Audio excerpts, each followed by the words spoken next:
ચીડિયું પોપટ બતક એ અત્યારે કઈ નજરમાં ન આવે ને? એક નજરમાં આવે લાઈટ છે માછલીને આંખો ને બતકને ક્યાં પછાડ દઉં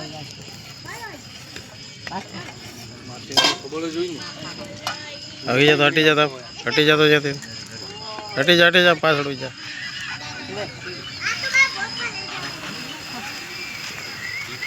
શિવ શક્તિ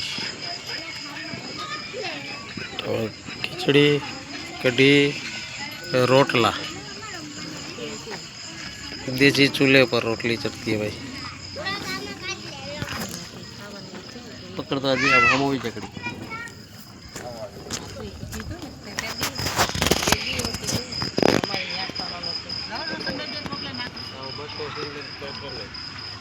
आखी बस नो ले ले।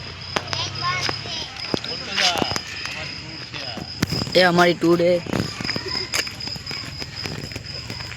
इसमें सब लोग बैठे हुए हैं। यहाँ पे अभी खाने का शुरू होगा। खाएंगे, दरगाह में सब गए हुए हैं अभी यहाँ पे पका रहे हैं, देखना चाहिए। हमारे वीडियो को लाइक और फॉलो सब्सक्राइब करें। यहाँ पे सब बैठे हुए हैं खाने के लिए। यहाँ पे पकड़ा है रोटी बाजरे का, यहाँ पे डाले। यहाँ पे हमारे वेरावल के भाई है, तो दरगाह है।